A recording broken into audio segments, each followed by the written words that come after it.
Pushing the boundaries of expectations, rewriting the rules of adventure are the reasons we get up in the morning. We share your hunger for a life without limits. Well, howdy, partner. Howdy, partner. How are you, Miss Maggie? I'm fantastic. What are you up to today? Podcasting with you. Oh, that sounds good. Hey, can I just say that regardless of where we are, you are so much fun. I'm a delight. No, I didn't say that. Oh. Yes, you're a delight. Of course you are. I always wanted to be a delight. You are. Well, just yesterday we were in the middle of the Rockies of Colorado having breakfast, and you said, let's go to Steamboat, Colorado. And I'm like, did. okay. And here we are. And here we are. It's beautiful, wonderful. Yeah. I like how it was just up the road. We didn't have to drive. We travel a lot, so it was nice. Well, and of course, when you're driving around, and especially in the Rocky Mountains, it goes by in a hurry because of the scenery. It's so true, though.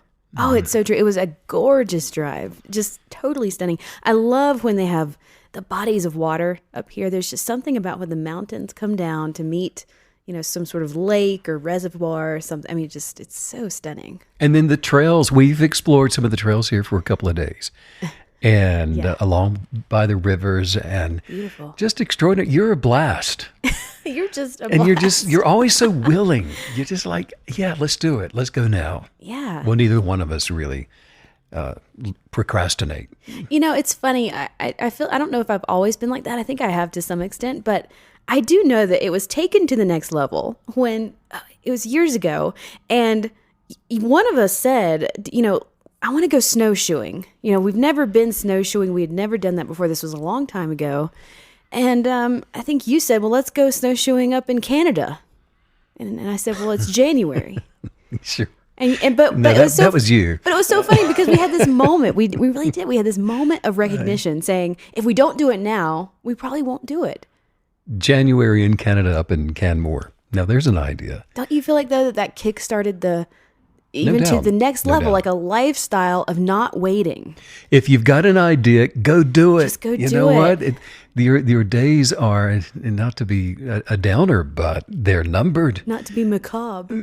Don't be macabre. But seriously, and you have an idea, work it out and go do it, because there's very little circling back. Yes. I mean, it's so easy to say, well, let's just do it next year. Mm-hmm. Well, and experiences like that, they're like potato chips. I mean, once you have one, you just oh yeah, give me more. Hey, Yellowstone's only about 6 hours away. Let's do it. Let's do it. Oh my goodness, yeah. Well, we've got to. Hey, we need to go fly fishing. Speaking of Yellowstone, I want to fly fish. It's important. It's important to jump on these things when you think about it. Yes. And last time we were there, you see them on the Snake River, drifting down the river with a guide, and they just talk about relaxing. It's not about catching fish. One of my favorite times is when I saw this group of guys. They're out in the river, and they're with a guide. They're out there for the first time, and the guide, so he was very subtle, and he made sure they didn't see him, but he was picking the hook off the back of one of them and putting it back in the water. And that's not cheap either, is it? They pay a lot of money to have somebody pull the hook out of their shirt and not tell them. and don't You're doing great, Bob. Yeah, you've hooked your hat. I don't know. There's so much to do up here, isn't there? Yeah, Colorado has a lot to offer. Well, the West in general. Well, it's really important to look for ways to mix up your day-to-day experiences, and because the thing that wants to stop anyone from having frequent experiences outside of repetition is the lower self. It's the ego. Because for it to succeed at diminishing life, it needs attention. It needs to just stay in the same stuff, live the same round robin circle, and garner attention. And that's what feeds it. Isn't that funny? I just think that's interesting, not funny, but I think it's so interesting that the lower self, the ego, it always wants to find that rut as quickly as possible. Yes. I was laughing. We came into town and we got some chicken at this chicken place, and we couldn't find another place to eat, so we went there the next day. And I was laughing with the woman that worked there. I was like, "We've been here 48 hours, and I'm in a rut. It's just unbelievable. Like that didn't take long." And that's true. How quickly. It doesn't take long, my does it? gosh. You go to the one little chicken stand. I'm like, I want that And- chicken again. Jeez. Yeah, Go get something the else. comfort of familiarity. But you're right. You have to, and I guess, is that a balance? I guess that's a balance, right? Because, familiarity can be nice, but you also don't want it to just run your life. That's a good word for it. It is a balance because you have to put pressure on coming out from the familiar. So with the egoic, unawakened lower self exists by being recognized, and it wants to subsist from the experiences of new things because with new things comes the excitement of observation, and with observation comes growth. It comes a spiritual, transcendent growth beyond the average or the norm. And so it truly is a battle, and to overcome that battle or win the battle, it takes moderation. It does take pressure. So I just want to hover around that for a moment. The lower self, it exists and it thrives by being recognized. That's a wonderful way to say that. I've never really thought about it that way, seen it that way before, and that's very powerful. Because as we focus on the higher self, we're also allowing the lower self to, be put to the side and put in its proper place. Well, the lower self is not a real thing, and it requires the bias or the observation of the real thing in order to pretend to exist. So here's a question. When you focus on the lower self in any capacity, are you inflating it? Even if you're sort of like focusing on it, thinking you're fixing it, is that the wrong way to do that? I mean, is the only way to fix the lower self is to focus on the higher self? To ignore it, because the lower self, the ego, has to draw its life from someone believing that it's real. You remember in quantum physics, the belief of the observer, Yes. the bias of a believer creates a reality. So the ego needs an observer to exist. It needs an observer's bias in order for it to become an imagined reality. Wow. Because often, well, look at it this way. When the ego doesn't get the attention that it needs, it will do all kinds of things to promote itself. Well, I mean, in other words, the lower state of being isn't getting any attention. And if that's the case, it will ramp up the negative behaviors, for example, to garner attention. wow. It'll have a tantrum. And we see That was the word that popped in, tantrum. It pitches a fit. we see this in children, don't we? Yeah. Because they'll misbehave to get attention. And if it works, then this becomes a hardened trait within their personality. And if you don't think that's true, just don't eat. See what happens. Just The don't eat. tantrum happens. It comes. What's that? Hangry. You hangry. Well, here's what happens really. As people mature and they become older, a common role of the ego is to play the role of victim, right? Yeah. And so the type of attention it seeks is the sympathy of others, feeling sorry for them. And then it becomes about them. It becomes about their made up or their negative story. And so these are signs that someone is not transcended into higher consciousness. And there are so many different egoic patterns of being mind trapped. A person who promotes themselves as being a victim uses egoic patterns like complaining or being offended, being outraged, being upset. And then once they are identified with the story that outraged them, well, they don't want it to end, do they? Because the last thing the ego desires is for there to be an end to its problems, because the problems that have become part of its identity. And so it's their story. And then what happens is if no one will listen to why they have such a sad story, at least I can keep telling it to myself over and over and feel sorry for myself. And by then stimulating, I just feel invigorated, I guess would be a better word, by that negative identity of, you know what, no one else cares about me. No one cares about my problems. No one listens to me. And so I'm feeling sorry for myself. Wow. Because I'm being treated unfairly by life.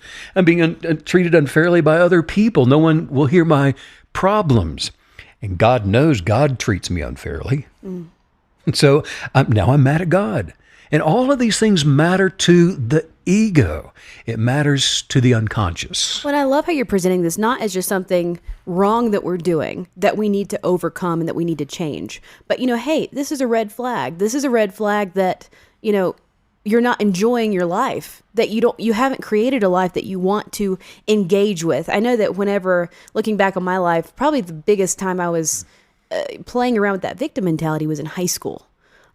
Because that was probably, I really hated that time in my life. I was not having a good time. I didn't like anything that I was doing.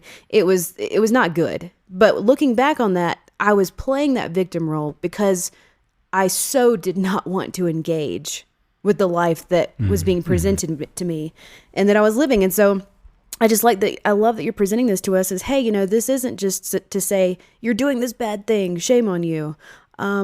This is the first step to change, to recognizing this. Well, and there's so many forms to this. And I remember this very thing we're talking about probably the first time in my life when I became aware of it. I was I think it was maybe 11 or 12 years old, and I'm at Skate Haven. Oh, God. And I had my own skates, by the way. You're like, let me tell you about my struggles. My life has been so hard. It all began at Skate Haven. Yeah, and I saw a gaggle of girls over in a corner. Oh, is that what they're called? I don't know. Is that, maybe that's not. I recently learned that a group of manta rays, they're called a fever. A group of men? Rays, like stingrays. Oh, stingrays. They're called a fever. A fever. That's pretty cool. Fever of rays. So there's a gaggle of girls over in a corner and being all dramatic. And I kind of, in my own personal skates that I took with me to Skate Haven, I skated over to the corner and kind of eavesdropped. Freshly waxed. Yeah, freshly waxed, paraffin waxed roller skate. And I overheard one of the girls saying, well, I'm so confused because he's conceited. Were they talking about you? No, they weren't talking about me. But I'm thinking, well, now those are two really big words coming out of 10-year-olds' mouths. But that's the beginning of being emotionally disturbed and working on the antics of negative emotions in order to garner attention to the ego, to feed the ego, to stay in lower self. The point, it's an incredibly human thing that we're all working through at one point or another. Absolutely. Well, the other side of this is when people, for example, when they first begin romantic relationships, they'll use role playing in order to attract and to keep whoever is identified by the ego as the one who's going to make them happy, make them feel special, and fulfill all of their needs. In other words, the ego is saying, hey, you know what? I will play the role of who you want me to be, and you play the role of who I want you to be.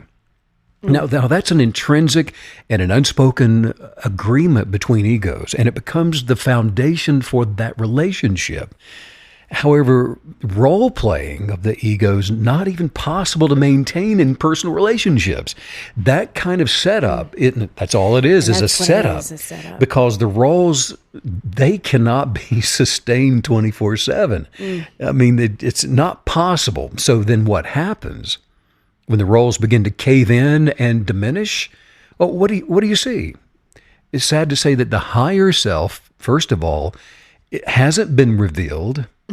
And so the thing that's revealed is what is covering up the true essence or the genius of that person. And so the ego that's been exposed and uncovered, now it often just turns to anger. And most likely the anger is directed toward the spouse or the partner for having failed to get rid of the sense of unworthiness that's foundational to the person's lower sense of self. And so it's this bitter cycle of love, or what's called love, that's emitted from the ego that fails to please, that fails to, and it just hides the truth of the essence of the person.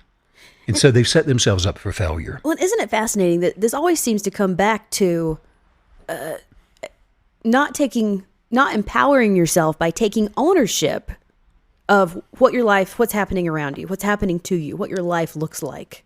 It always seems to come back to that. And I don't love the word responsibility. It just sounds so crusty or something. Because you need to take it, Miss Maggie. But ownership. I like the word ownership. I own my life. I own my experiences. I own my relationships. And that's such a beautiful way out that you're, gearing us up for. right now. I can feel it. Yeah. I'm like, here, he's going to drop it. He's going to drop the responsibility. But here's the thing, and really, when you focus in on relationships, but how most people, we want relationships. We want to be in love. We want to be loved. We're built for it. So what's often referred to as falling in love is in most cases just a hyper inflated sense of egoic neediness. A person becomes addicted to the image of the other person, which has nothing to do with authentic love. True love has no requirements for the roles of ego. None. True love emanates from source and is interconnected with higher consciousness. And its satisfaction comes from being present with the positive, like-kind energy of the person that you discovered peace and joy and happiness with. And so the relationship founded in higher consciousness subjugates the identities of the ego. Well, and this is making me think, this is a very personal thing to share, but when we got married, part of the vows were, I love who you've been, who you are, and who you have yet to become. And what was that again? No, I'm sorry. I was thinking while you were talking. I'm sure you were. Yeah. But I remember, though, very vividly in that time being very aware of being so in love and so connected to the core of you, your higher self, your essence, and the evolutionary state of our life and who we get to become and who we've been is it's so superfluous compared to that. And that's what we have to see in ourselves and each other, and give each other room to evolve, give each other room to grow, and to have been something and to become who we want to be. That is so vital, isn't it? Because we did not fall in love with titles. I didn't fall in love with a CEO. I really didn't. And so no, you really didn't. But truthfully, unbecoming the identity of titles and roles is absolutely vital to not only attracting more life and authentic people, but it's imperative to living your best life. Yes. And so beginning with ancient civilizations, a class system developed, and to understand how this all came about. Well, there were certain functions that were given to people a long time ago. I mean, this has been around forever. Tradesmen, laborers, merchants, rulers, priests, farmers, warriors, all of the different roles. And then the function of the ego was in most cases something that people were born into. And that identity then determined who you were as far as other people were concerned. You're the hatterer, you're the cobbler. And even though the function was just a role, that's not how people saw it. They recognized the function as that is who you are. That is your identity. And so then the person agrees, well, of course, I'm a mad hatterer or a happy one. And so by handing out the business card, yes, I'm a warrior. I'm a mad hatter. Should you ever need a warrior, that's who I am. Do you need a hatter or a warrior? What's the difference between a hatter and a haberdasher? I'm not one. I have no idea. I could not even begin to tell you. Well, and what you're describing, it's interesting that it's played out all the time when someone says, tell me about yourself. And I know that my first instinct is to say, well, I'm a violinist. I'm a musician. I do this. I do that. And really you're just saying, well, this is how I make money to eat food. I mean, it's so not even close. But at the same time, when I try to go in the other direction, I'm not quite sure what to say. I'm a star child. I'm an eternal being that can control my universe. I mean, where do we even begin? Well, these are roles. These are roles that we're talking about. You and I are enjoying so many different roles these days. But those roles are not who we are. You are that you are enjoying the art of the role, the art of painting. You are the one that's called Meg. Even so, you are that you are enjoying this experience of playing a violin. enjoying the observations that come with singing and playing in sold out, high energy, positively interrupted concerts. You're enjoying the role and the experience of that. I am that I am, the one you call Stephen. Also enjoying the experience of many different roles. But these roles, they are not who I am. I am that I am. Enjoying the art of composing music. I'm enjoying the experience of observations that come with teaching the modalities of higher consciousness. I'm enjoying the experience of conducting our orchestra and playing the piano in those sold out, high energy, positively interrupted concerts, which, by the way, we will be enjoying the experience of playing in Austin, Texas on September the 24th. This is unabashed, isn't it? Then in Dallas, Texas shameless plug. In Dallas, Texas on September the 30th and October the 1st. Yes. Well, and everything that you're saying right now, it's actually huge, because it takes what we're being shown and what's being, sort of shoved down our throats all the time from society, and it's flipping it on its head and saying, no, we're not built to do one thing our entire life and then retire to do nothing. I mean, that's just not what we're built for. We're built to have these fun experiences and to play with our higher self in these different roles that you're describing. And I just think that's incredibly powerful, because it is the total opposite of what we're told we're supposed to be doing, what life is supposed to look like. Yeah, well, because what happens is, if I think of myself as, I am a composer, I am a conductor, I am a pianist and teacher of higher consciousness, that's who I am. Well, then what happens when you forget? Well, but what happens, but the temporal ego obscures the creative light of the unconditioned essence of me. The unconditioned essence of me, the same eternal presence that shines in every single human being. And, you may have heard me when we were in Florida after a concert. I actually congratulate people when they come up to me and say, I don't know who I am anymore. Congratulations. Because you know what? That is the beginning of transcending. That is a great start, because who you really are, who I really am, has no conceptual definition. And as soon as one says, I'm a salesman, or I'm a farmer, I'm a stockbroker, I'm a doctor, they've identified with a lower state of being, to being unawakened, to observing the experiences rather than becoming them. Wow. So we actually enter into a state of peace and clarity when we fully accept that, we just don't need to know who we are or what role we identify with even. The thought that I don't know is actually closer to who you really are than the mindful reasonings could ever be. Defining yourself through thought is limiting who you really are. Yeah, this is such a beautiful concept, and it's reminding me of something I did really early on when I was painting, and I didn't know what I was doing. And I took a canvas that was covered in acrylic paint, and I had finished a painting, but I hated it, so I wanted to paint over it. But I painted over it using oils, and I can hear all the artists out there groaning, because it peels off. If you try to put oil or some alternate medium on top of another one and you haven't prepped it, it's just going to peel right off. It's not going to stay. And so that's sort of devastating if you like what you did. But what you're describing is the beauty of a blank canvas.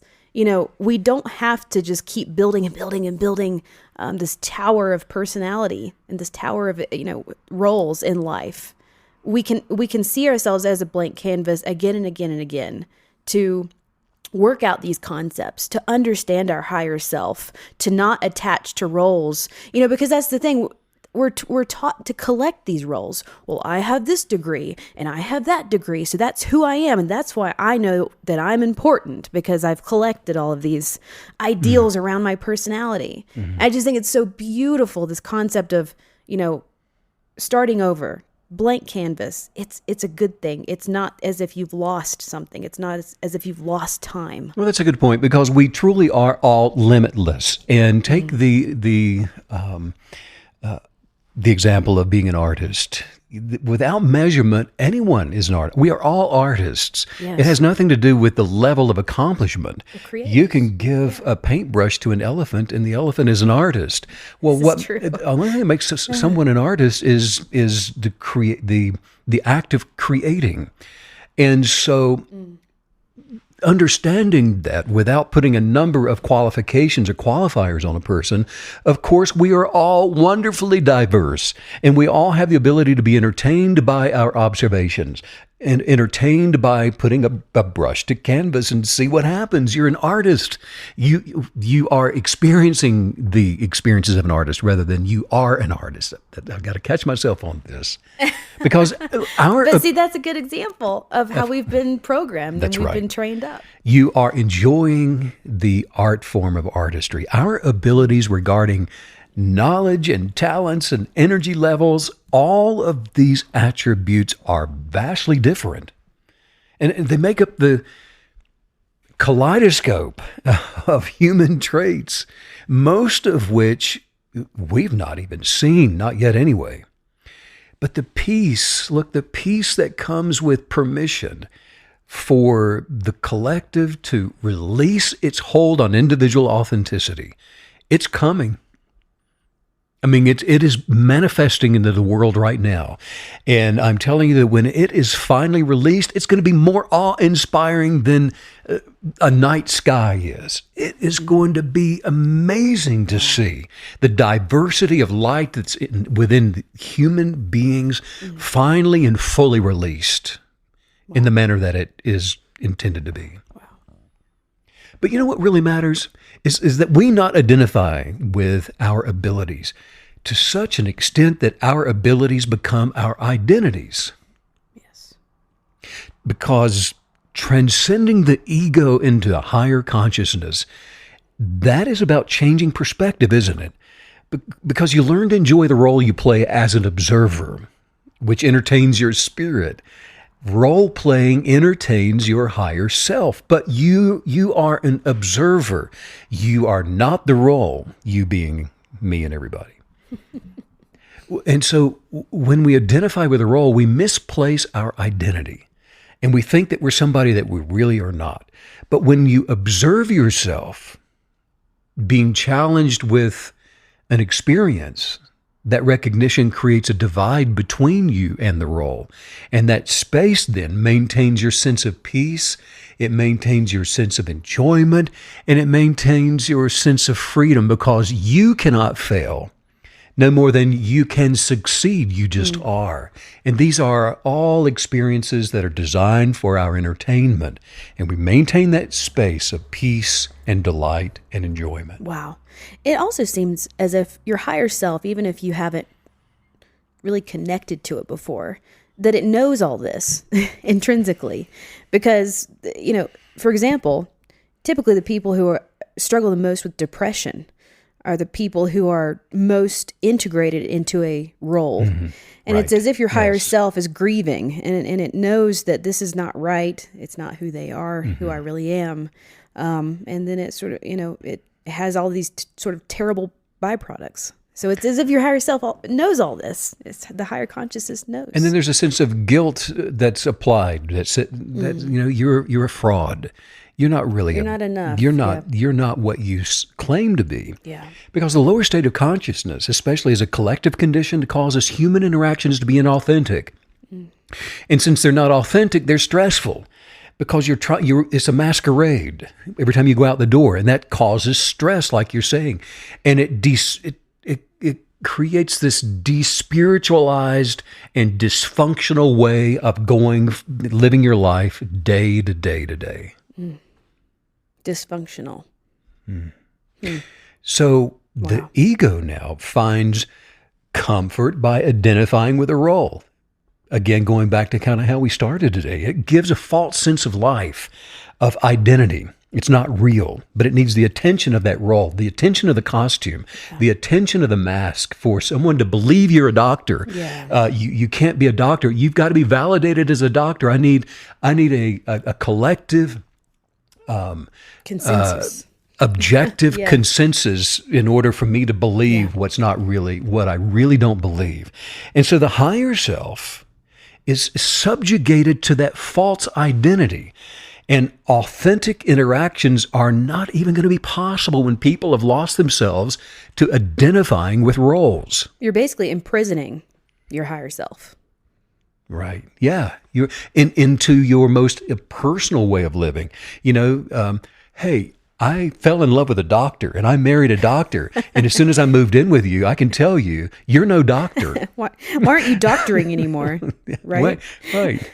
Well, and it's interesting, and you really just now revealed to us why this is so vital and so important, because you just perfectly described the spiral that happens. It's not just one and done. It's not just one bad association with a role and done. It spirals. You all of a sudden now you need more. The ego needs more. It's a terrible, hungry beast that always needs to be fed. And so you need this person to acknowledge you. Now you need this group to acknowledge you. Now you need more people. And I mean, it's just this sort of terrible black hole. And so avoiding it and making sure that we're not falling into these traps, that's the reason it's so important. And you hear this all the time at the end of the day. Is a rock star who's alone by himself in a hotel room, and there's not 10,000 people there cheering him on anymore and believing that they are the rock star.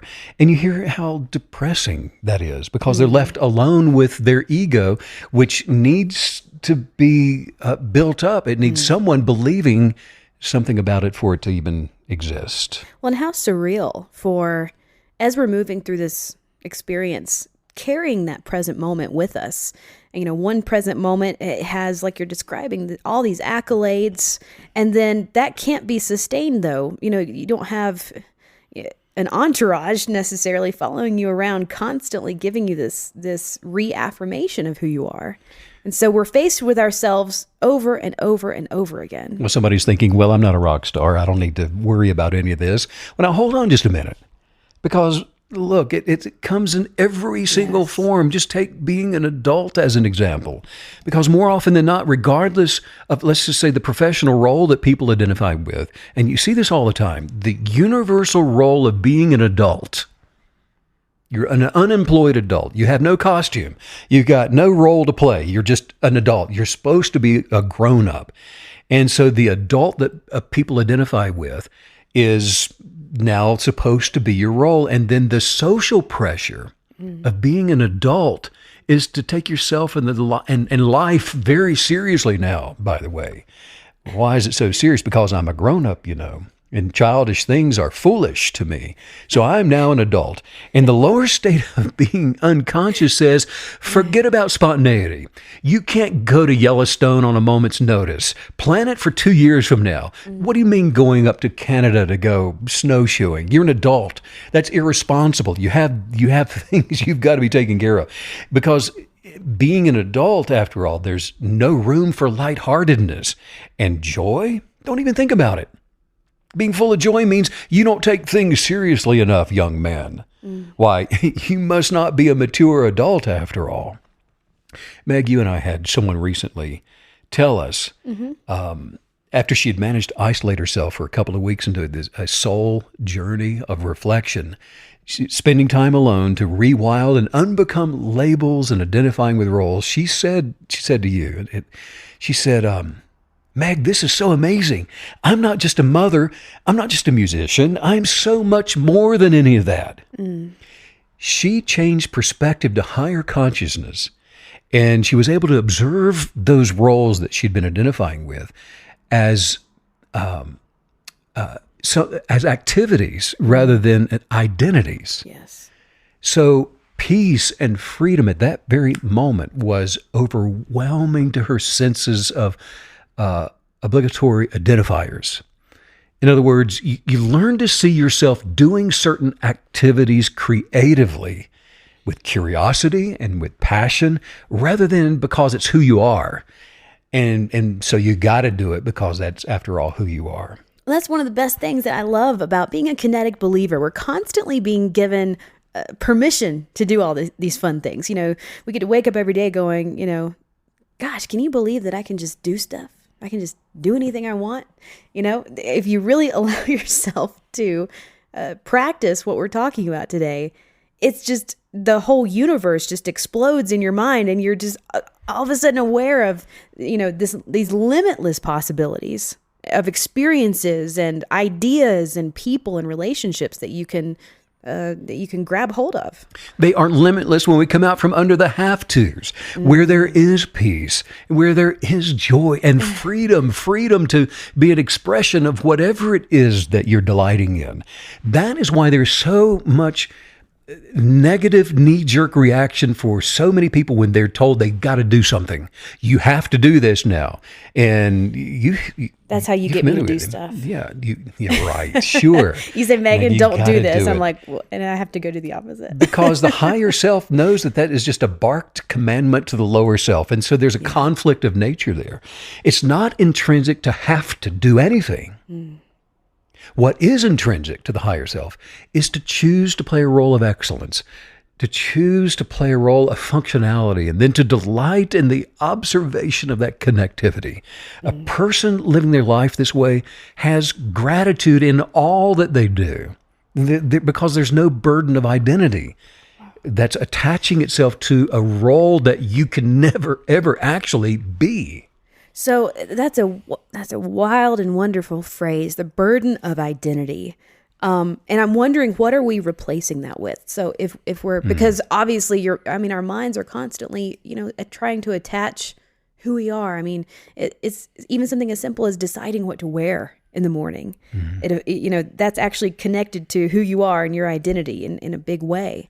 So I'm wondering, what's that being replaced with? What are those thoughts of that burden of identity being replaced with? What's the appropriate response of the higher self as we're, sort of digesting all this every day? Well, the appropriate response of the higher self, it is what it is, and the higher self is going to delight in the picking out of the clothing and the diversity of choice and the things that you can experience and be entertained by. But what's actually happening, because people are so steeped in the lower self and the have-tos, is, well, for example, there's a record number of people that are taking opioids and antidepressants because they've identified with something that they are not.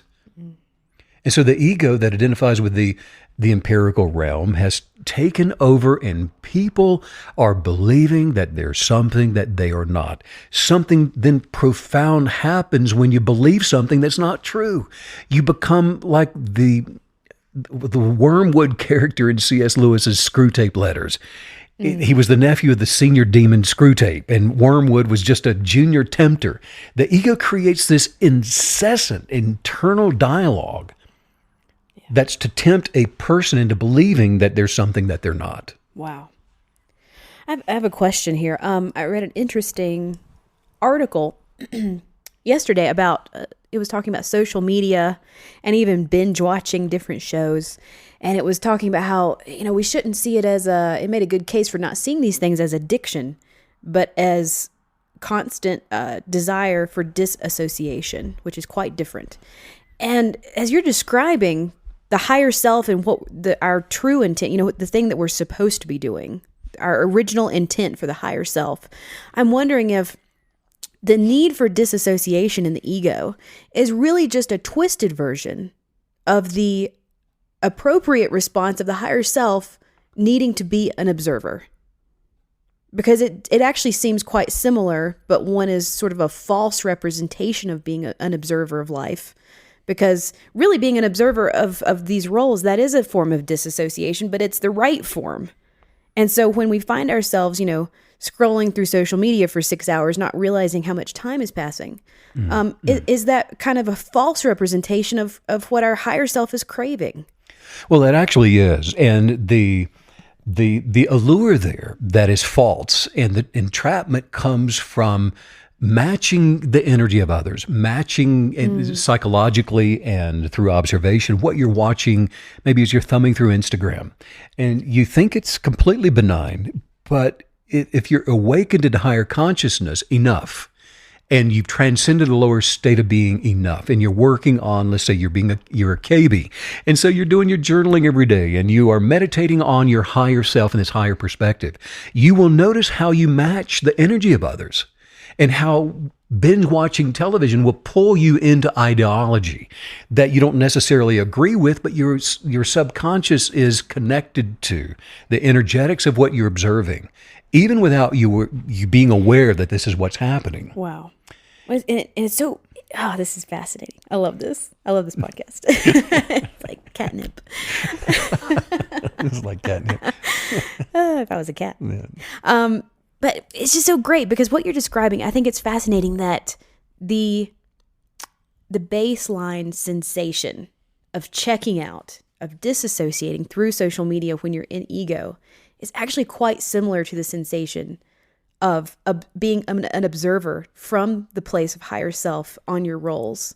And so I think it's just really interesting that it's like, it's sort of an echo, it's not the true version of living from higher self, but it's sort of like an echo of what you want, what your spirit wants, what your higher self wants. So when you're checking out of life, it's not necessarily you just being depressed. It's actually a reminder that you're supposed to be observing this life from your higher self, and that's why it doesn't feel quite right.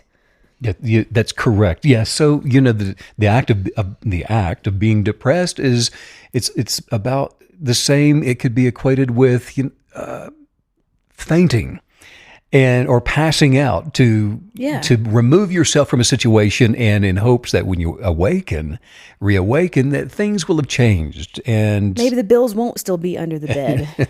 Right. Somebody would have taken care of all that. Yeah, if I faint just a couple more times, perhaps. But that's interesting. But you'll even notice how you interact with other people, and you can detect those subtle changes in how you speak and your attitude and even your behavior, depending on who you're exchanging that energy with.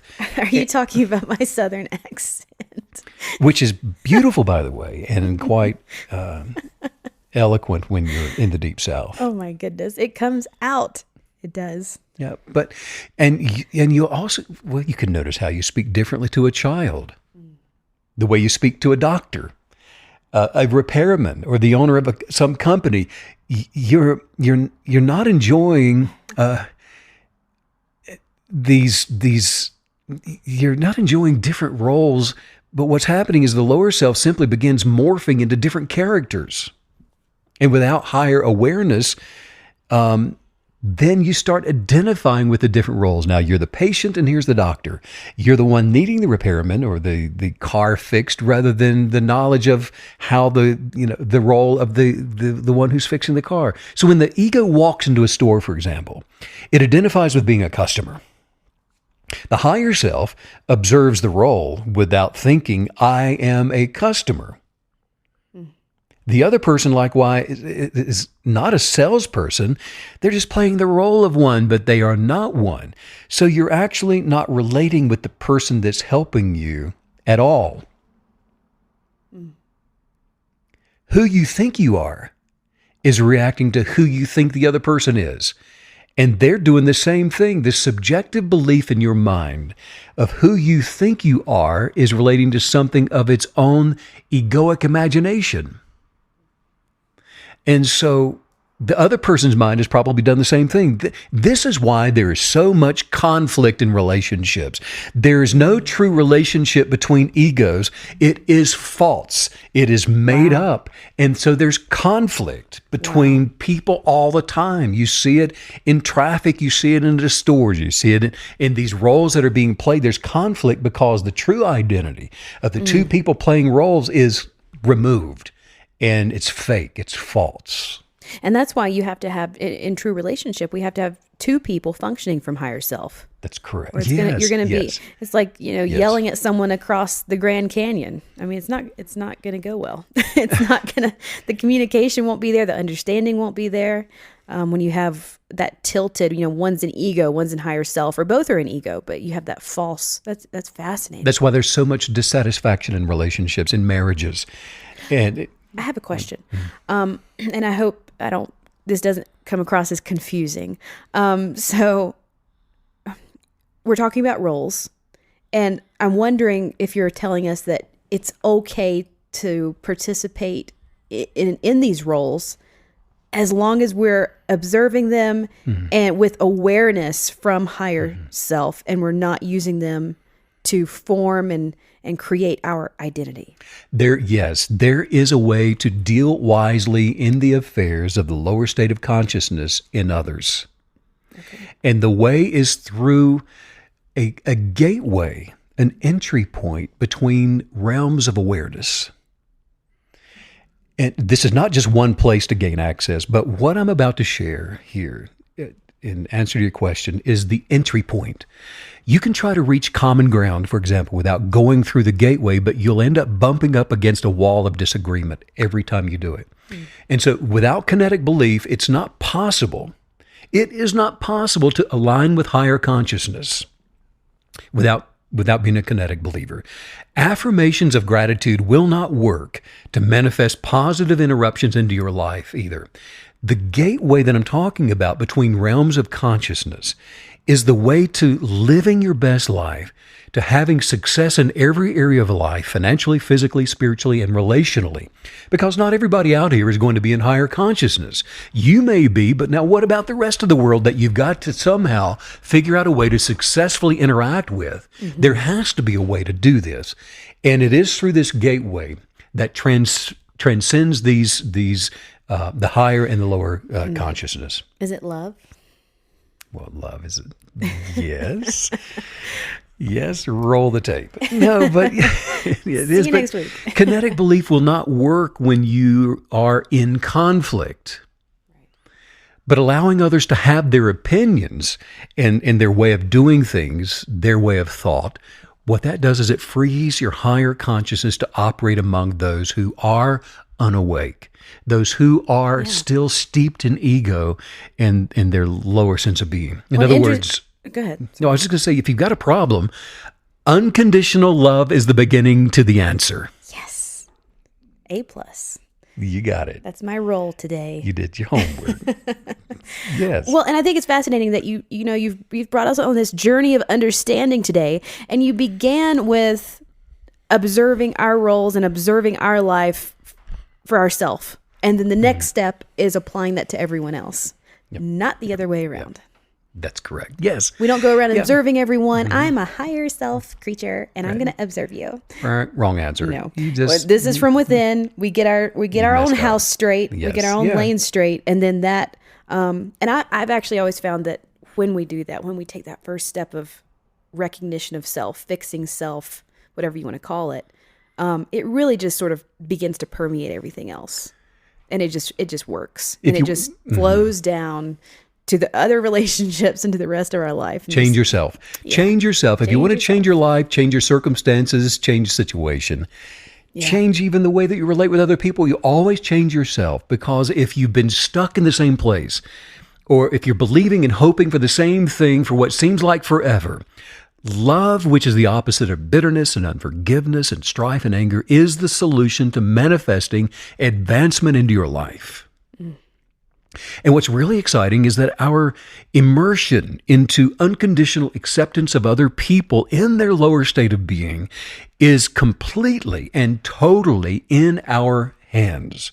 Yes. Totally, completely. I can, for example, I can choose to be offended and forget about positively attracting change into my life. I can choose to not like somebody and subjugate attracting positive change into my life. I can choose to get mad at you, or choose to argue with somebody, choose to manipulate other people to get my way, and strand my higher self into the land of the living without the ability to manifest abundance.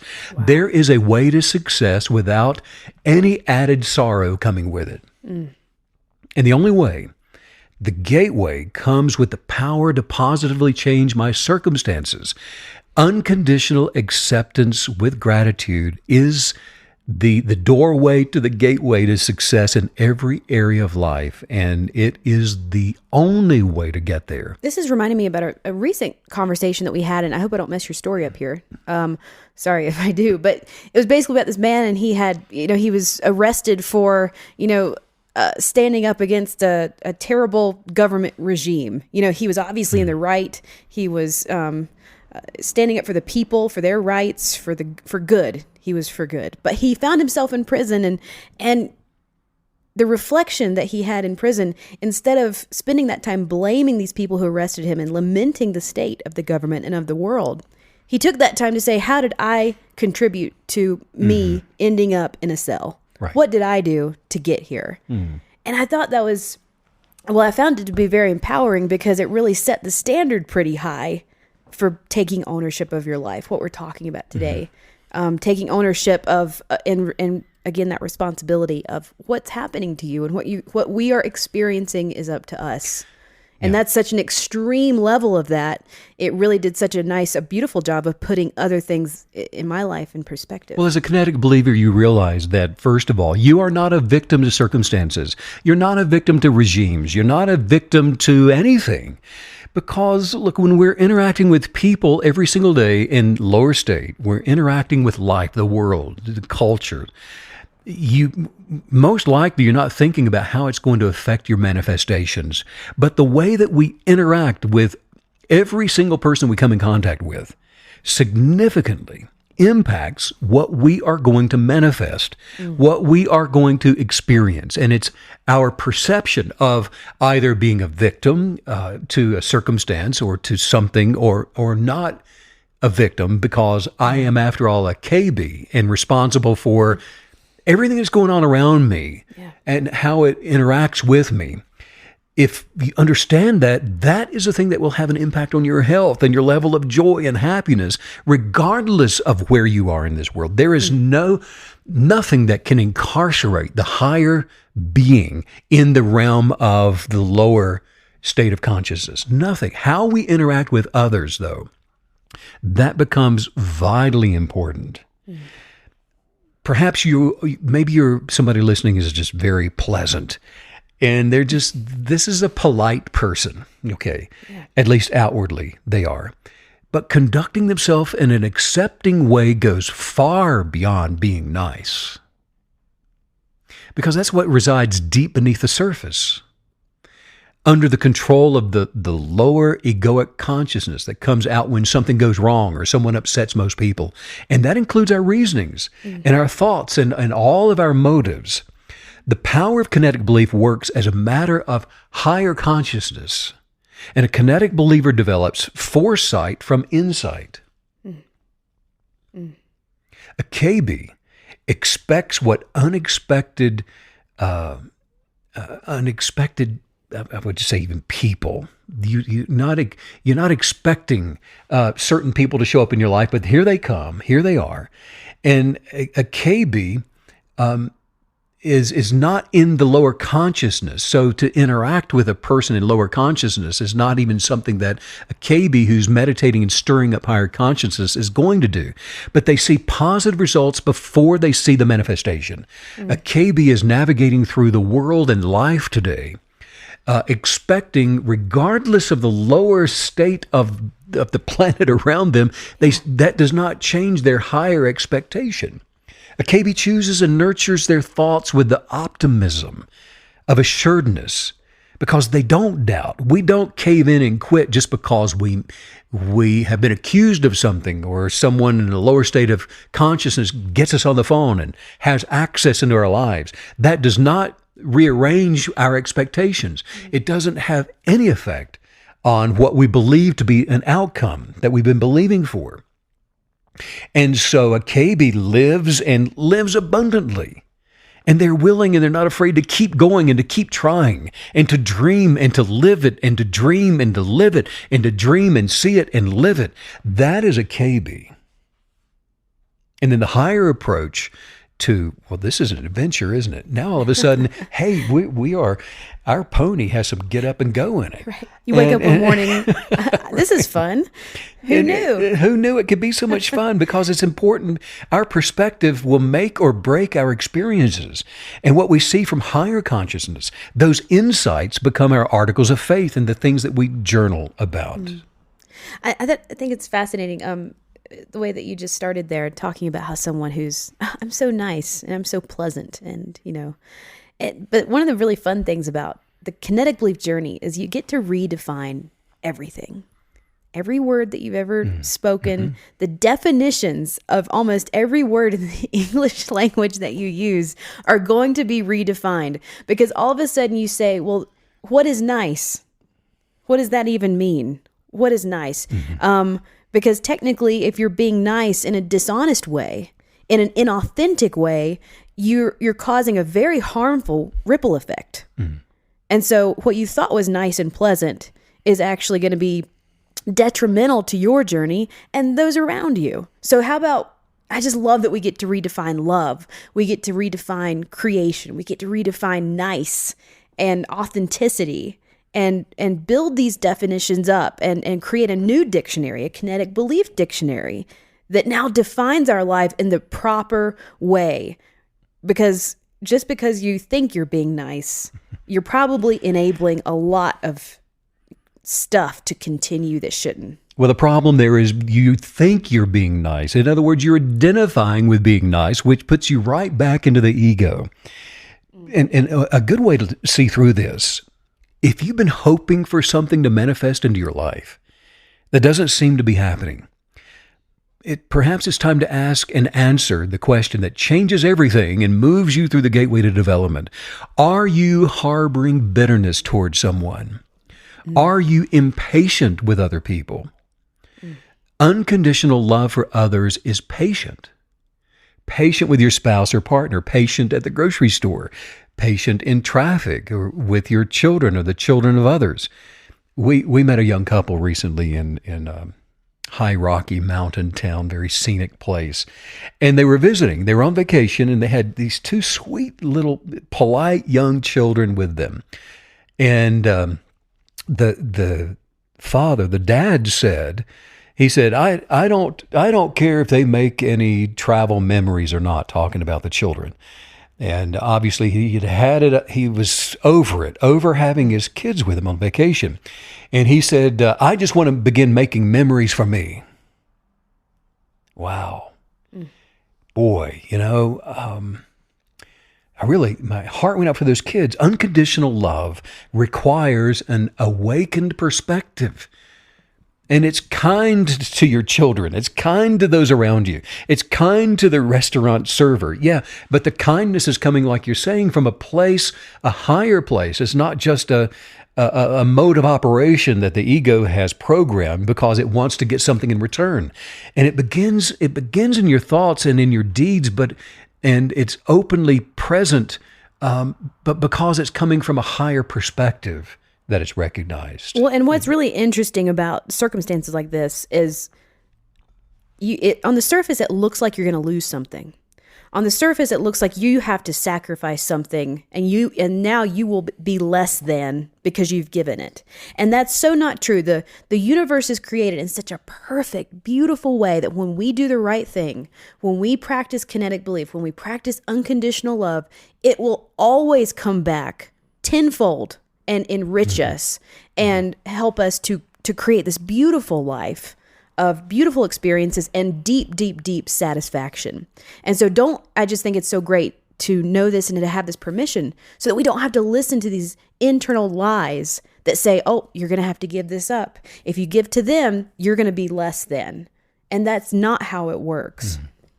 Yeah, so this person, like the dad just talked about, or people that are in this lower state of consciousness, the tell here is that a KB that's manifesting good health and prosperity on every level of their life doesn't envy. They aren't jealous of someone else's life. They're not jealous of someone else's appearance or what they think other people that don't have any kids, the kind of life that they're living. So I'm jealous of them or their talents or their opportunities and all that stuff. A KB is not boastful. They don't focus on themselves, and they actually turn attention outward and toward other people. And they are working on themselves. They're meditating. They're putting in the time and the work to do this and journaling from their highest perspective so that they know where they need to improve and they're not above correction. They don't worry, but instead they fully trust in their creator and the abilities that they've been given for creative authority and the power of belief, and the manifesting power of their dominion. But something is happening within a KB who's awakened like this and transcended into higher consciousness. They're not rude all of a sudden, and they no longer cut people off in traffic. They don't push to the front of the line. They don't talk loudly in public or disturb others by bulldozing into their personal space. They're not late for work or appointments, and they don't speak harshly to other people, then they allow others to have their opinions. I didn't correct this father. I allowed him to have his opinion, regardless of what they might be. And when someone has a different opinion, not challenging them, not arguing with them, that doesn't mean that I agreed with that father. It didn't mean that I agreed with the way he was raising his kids. Not at all. It doesn't mean that I agree with him. It just simply means that I'm unconditionally loving other people where they are for who they are, and I am doing it without prejudice. And a KB whose consciousness has transcended above the noise of the world isn't keeping a record of wrong things that have been done to them. They don't remind other people in their families or their spouse of what they said or did 5 years ago or even last week. In other words, they don't keep this running tally of what their in-laws have said or done. And if one or more of these in particular are still challenging to somebody that's listening today, look, you can make a change in your life. These things are steeped in ego, and they are of lower consciousness, and they are negative, they're toxic, and they are not worth the price that it costs your ability to manifest and attract greater things than these. And so rather than meditate on what somebody said that hurt you, think on the things that flourish you. More life, perfected health, abundance, edifying and encouraging, celebrating and championing friends, and attracting wealth, great wealth into your life. These are the things that lead directly through the gateway of realms for dealing wisely in the affairs of this world. Well, what an empowering lesson this is, that if you are experiencing jealousy, the antidote is not to not be jealous. The antidote is unconditional love. Yeah. Yes. And so, if your life is to the point where you're so jealous of everyone else because you don't like the life you're living, then fix it. Go fix your own life. There's this really great part in the book. I think it's funny you just said prejudice, because I was thinking about the book Pride and Prejudice. And there's a really great scene in there. And basically, the main character, Mr. Darcy, he's complaining to Elizabeth that he doesn't have a good personality to make friends. Right. And she has no compassion for him. And she says, well, you should probably practice then, if that's your problem. But I love that because, if you're walking through life and you're finding yourself just making all these excuses, well, I don't have this. I don't have the money for that. I don't have the right personality to make friends. We're all capable. We all have within our higher self all of the bits and pieces that we need to create and to experience this life that we want. And that's the antidote to envy, jealousy, all of these negative emotions, focusing on building the beautiful life that satisfies you and that you were really meant and intended to live from the beginning. And that's the antidote to all of this negativity.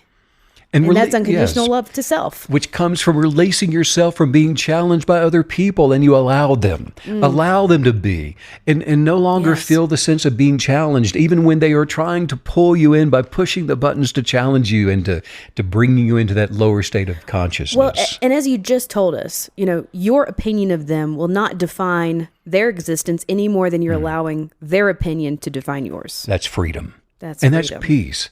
Because look, maybe in your body, if healing is something that you need, and perhaps you've been believing to manifest, but it seems slow in coming, unconditional love is the answer.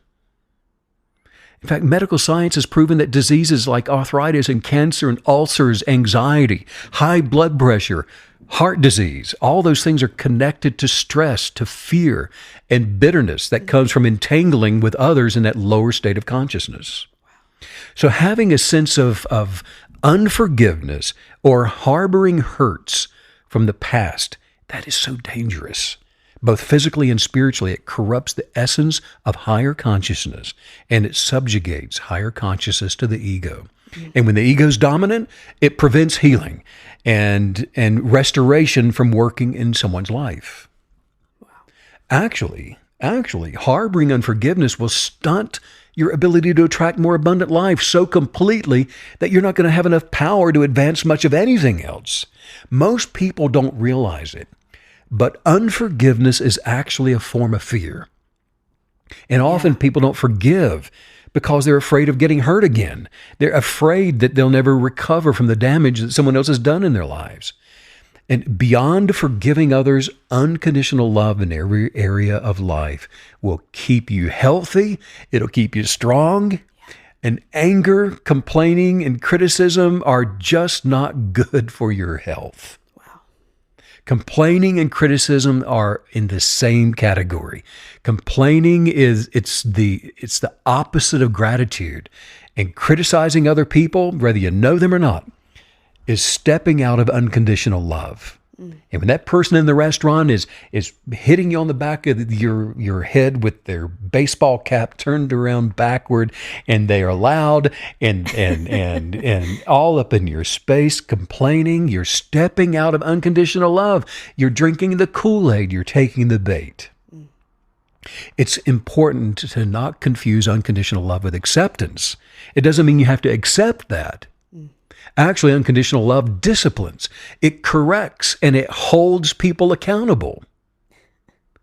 I'm laughing because I'm thinking, and now we know. And now we know. That's one of the very heavy, exciting, but heavy byproducts of listening to this podcast. We now have to go forth and we can't pretend like we don't know. Right. Look, and here's the pass, because somebody might be thinking, well, this is just not going to be possible. Unconditional love does not mean that you allow people to act however they wish to or affirm bad behavior. But higher consciousness is also not condemning, and it's not judgmental. Unconditional love puts you in control of the power of kinetic belief, and it is your gateway to manifesting success in every area of your life. I've had a lot of people, when I talk to them about this, who will say, oh, yes, Steve and Meg, I practice unconditional love every single day of my life, all the time. Well, if you ever complain about drivers on the road, you're out of unconditional love, and you are in a low vibrational frequency of negative influence. If you are underpaying people who work for you or cheating on your taxes, if you're tipping small at restaurants, if you're pointing out the faults of your neighbor's yard or their house, if you are giving the silent treatment to someone who upsets you, if you are criticizing your in-laws, if you are failing to respect your husband or your wife, if you neglect to compliment or show appreciation to your employees, if you're not encouraging your children, if you're being cranky and moody, if you're talking about the failures of other people, criticizing the people that you work with, having angry outbursts, you're not living your life in unconditional love. That's a tall glass of water to drink. Well, it is. But again, I find so much solace and hope and excitement in the idea of what you have shown us today, which is our focus and our intent in pursuing a life lived through the lens of unconditional love fixes all that. I don't have to go through and, take every single teeny tiny little thing that I haven't done right and sort of micromanage these missteps. You can move beyond that, focus on the unconditional love. It will fix everything. The world is operating as it should for the time that we are in. And you allow those things, allow it as an observer, and know that all things are advancing toward perfected completion. Here's something that'll help you. When you're tempted to get out of the intentional use of unconditional love and get over into strife and anger by judging the intentions of other people, ask yourself, who am I to condemn and judge where someone has come from, to judge their life experiences, or to even know what those have been? Who am I to know what they may be going through or coming out of? Who am I that they should be like I am? How they choose to live, that's going to determine whether they live peacefully and abundantly or if they will fail. And that is their choice, their life. It's where they must be and need to be for the life that they're experiencing and going through right now. Wow. And then with the example of my unconditional love for them, I choose to believe for their healing and freedom from anything that may be destructive to their lives. I wish no one else harm. And I recognize that they're just living the life that they need to experience, and they are in a different place than I am. And the truth is, it doesn't take much to fall off the unconditional love truck and over into a ditch somewhere. We know that. It doesn't take much at all. Yes. And it happens when you least expect it, doesn't it? Oh, yeah. When your guard's down. Maybe you're going along doing great and somebody cuts you off in traffic and flips you off. No problem. Your yard guy mows down some of your freshly planted flowers. Okay, he didn't see them. It happens. They were marigolds. Give him a bonus for working so hard. A cold glass of ice water. You go out for a quiet dinner, and the person sitting in the booth behind you is really, really loud, and they keep bumping the back of your booth. How does that make you feel? What do you do? What do you say, if anything?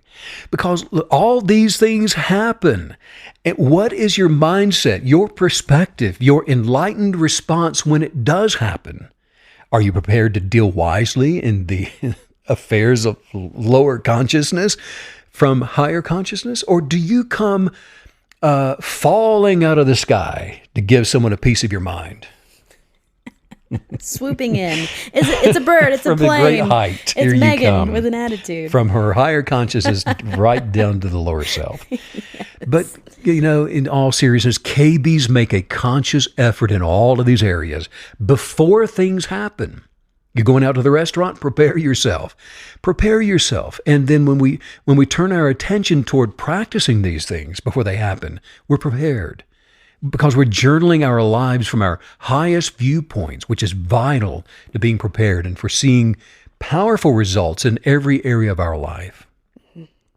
What does complete, total life success look like to you, to a listener today? Because for a lot of people, it means success in health, finances, relationships, business, promotions, dreams, all of those things realized. Unconditional love, Maggie, is fear-free and it is failure-free. And since we know the 5 modalities of kinetic belief never fails, if we are experiencing failure or lack of success in any area of our lives, we know that somewhere we have allowed our vibrational energy to become toxic, and we've been upset by some ego somewhere, and it's probably ours. Unconditional love is the answer, and it begins with unconditionally loving yourself first. And if you desire and dream of being happily married, of receiving a promotion at work, an increase in wealth maybe, to start a business, or to experience some kind of extravagant health in your life, to attract edifying relationships, unconditional love is the answer. Show up, be willing to adventure, speak your articles of faith and your affirmations, do it several times a day. Albert Einstein said, imagination is more important than knowledge. Knowledge is limited, but imagination, encircles the world. So start there. You're doing something on the molecular level of quantum physics when you use your imagination in the most abundant, positive way that you possibly can. And then put in the work. You got to show up and you got to do the work. If you don't have a journal, go to the website kineticbelief.com and get my guided journal. But do the meditative work. Learn to use your imagination, create desires blueprinted from your highest viewpoints, stay in gratitude, remain focused, and choose carefully, very carefully, the words that you speak. Words spoken by spiritual beings have a natural experience, and they are things that manifest.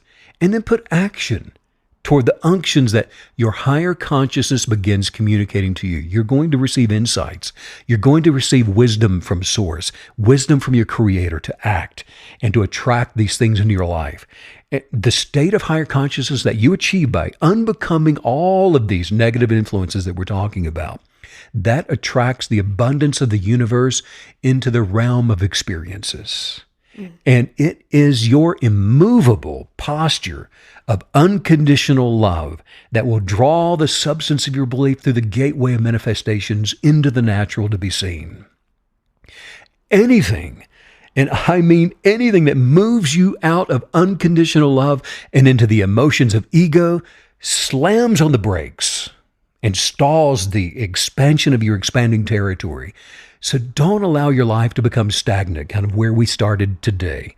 And get out of that little circle of experiences And let unconditional love be the foundation of your kinetic beliefs, and it will abundantly rearrange circumstances in every area of your life. Joy, happiness, wealth, good health, loving friends and relationships will become your everyday experience. And the abundant life, it's already yours. If you're willing to stand forever to manifest it, you'll never have to stand for long. Let's work on some highest viewpoints. Yes. I'm ready.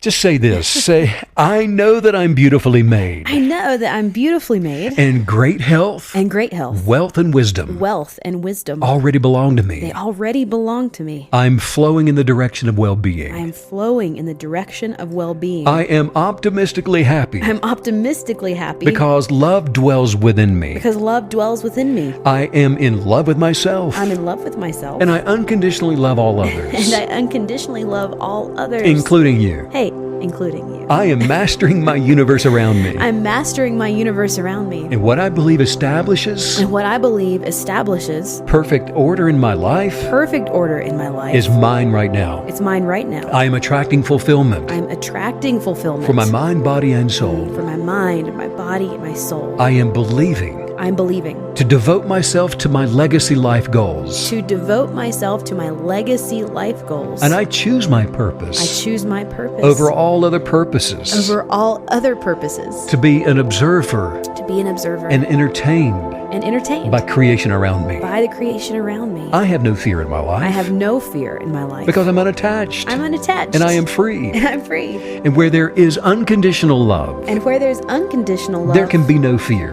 there can be no fear.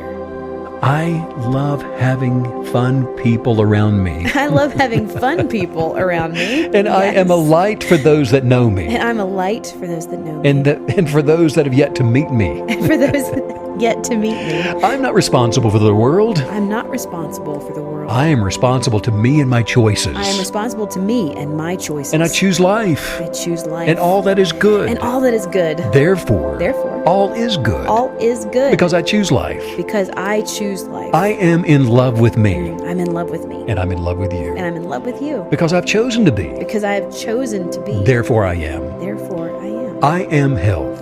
I am health. I am wealth. I am wealth. I am satisfaction. I am satisfaction. I am joyous. I am joyous. I am happy. I'm happy. I am. I am. I'm not sorry for anything. I'm not sorry for anything. I am grateful for all things. I'm grateful for all things. I am beautifully made. I am beautifully made. And everything is perfect. And everything's perfect. In the way that it is. In the way that it is. As it moves toward perfection. As it moves toward perfection. Because I am a KB creative. Because I'm a KB creative. And my best life is overtaking me. And my best life is overtaking my me. My best life is now. My best life is now. My abundance is now. My abundance is now. My health is now. My health is now. The health of my children is now. The health of my children is now. My joy is now. My joy is now. My happiness is now. My happiness is now. I am abundance. I am abundance. I am good health. I am good health. I am joy. I am joy. I am love. I am love. I don't have love. I don't have love. I am love. I am love. Wow, Steve, you've gotten me all worked up today. We're about to go get in the car and sit there. I don't know what I'm going to do. I'm ready to go out and conquer the world, man. We can pull with over unconditional love. every turn off where there's a long range view and you can walk around and jump up and down. Okay, that sounds perfect. That sounds perfect. Kineticbelief.com or StephenCanyon.com. They'll both get you to the website where you can purchase the guided journal that Stephen was talking about. And make sure, if you haven't already, if you're in the U.S., send a text to 844-844-0049 to hear some encouraging messages from Stephen occasionally. And by the way, we're working on a KB workshop coming to Dallas, Texas in October, just a couple of months from now. And watch out and look for those dates, and we'll continue to talk about it as it manifests on the podcast. But we hope to see all of you in Dallas, Texas in October. And that's a good point. Make sure that you've signed up to receive emails from us via the website to make sure you get all the current updates and letters from Stephen and myself. Sending out much love and light to all you KB creatives all around the world. Yeah, thanks as usual, Stephen, for all the love and all the wisdom.